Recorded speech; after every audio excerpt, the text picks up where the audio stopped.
Hi, I'm Peter from Coffee Parts, and today we're looking at the Timemore Chestnut X, which is the hero of the Timemore range, and their new, just released Timemore X Lite.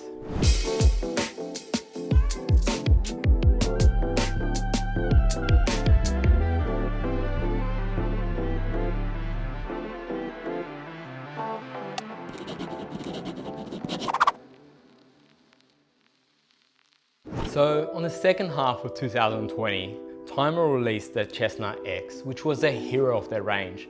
And the reasoning behind this was to show the technology they've been working on, which is the blades. The blades were the S2C, spike to cut, which they believed helped get less fines and more grind uniformity. Now with those blades, not only did they do that, but they worked on the adjustment of the grinder, turning it from the previous grinders, which had 12-step adjustments, to 24 times 5, which effectively was 120 steps. This grinder was always going to be a hero.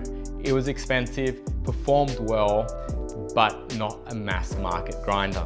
Fast forward to now, and Timemore released their new X Lite. So they've taken the best parts of the X, mainly the blades, and put it into a body that was easier to produce so they could really bring high-end coffee to the masses.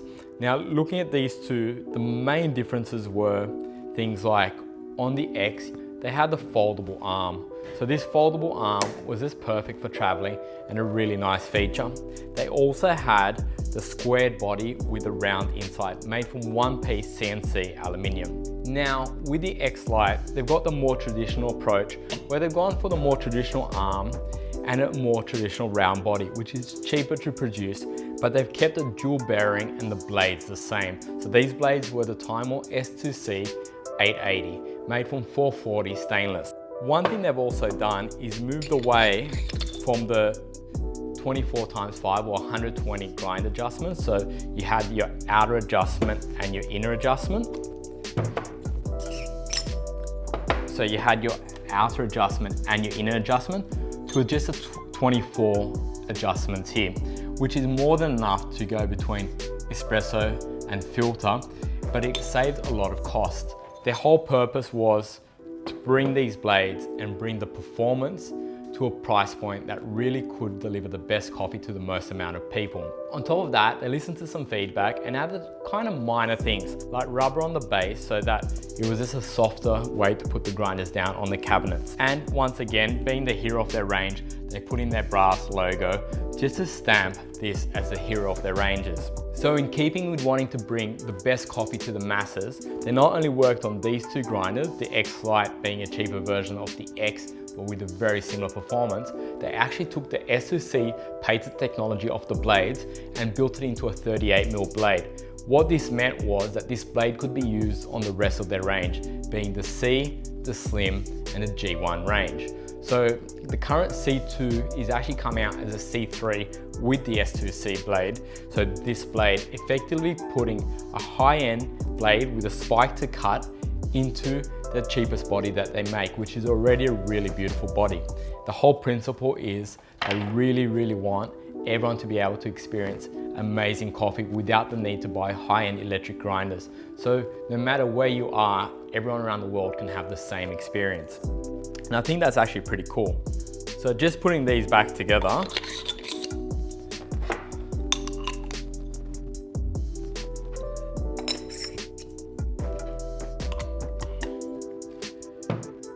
so these have the 44mm blade, and then we have the 38mm blade in what is now going to be the new C3. So across the range, they're going to now be running the S2C spike to cut blade patented technology.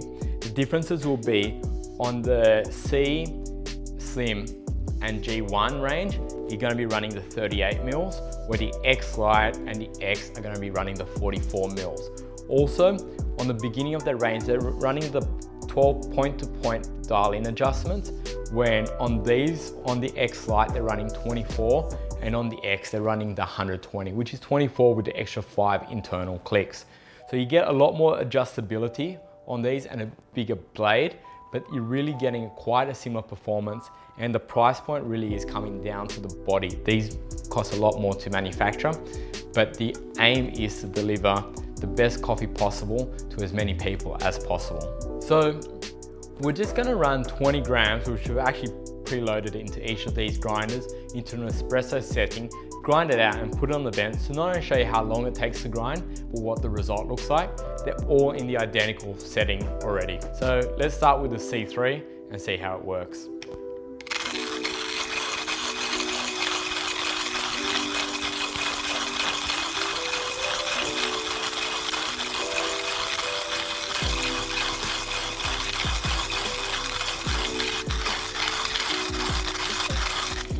And that was 20 grams in the C2 espresso grind. So now we're gonna grind 20 grams out of the X Lite, which is running the slightly larger 44mm S2C blade.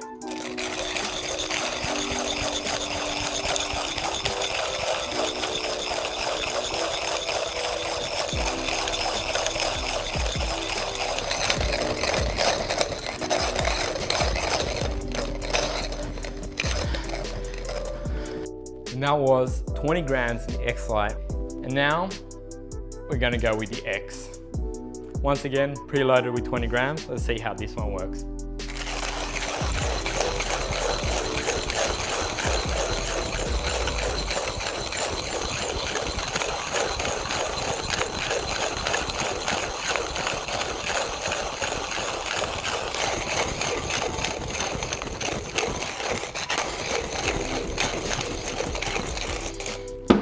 So on the Chestnut X, it was definitely not only easier to hold for being square, but a lot easier to turn. Like, you can really feel the difference.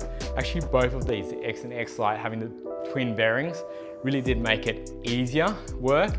Not so much quicker, but a lot easier in the way to turn and hold. Now, let's pour them out and compare the results. We've got the C3.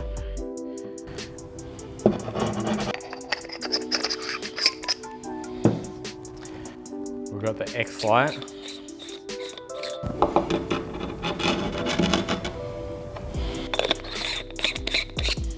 And the X.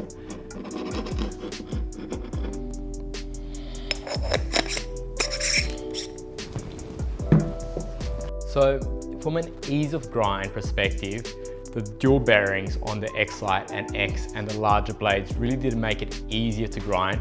It didn't save too much time, but just made the overall process a lot easier and a bit more enjoyable. You know, in terms of the results, you've got the C3 here, which is still using the spike to cut but 38mm blades, and you've got the X Lite and X running the 44mm spike to cut blades. You can see on the X Lite and the X, you're getting a more consistent result. With the C3, it had a little bit more clumping, but we are talking about a grinder that's just a touch over $100 Australian compared to grinders in the $300 to $400 mark. And that's comparing results. So you get very similar results to this on grinders way over $1,000. So I feel like they're performing exceptionally well for hand grinders, especially when you're comparing this price point to electric grinders. Obviously these are portable, so you can be using them at home, at work, but where many people are using these is outdoors, especially in Australia, where we've got the beach and camping culture. They really are a grinder that's light, small, durable. I mean, they're solid. They can be thrown into a backpack or anywhere, and you can take it with you, camping, caravanning, boating, whatever it might be.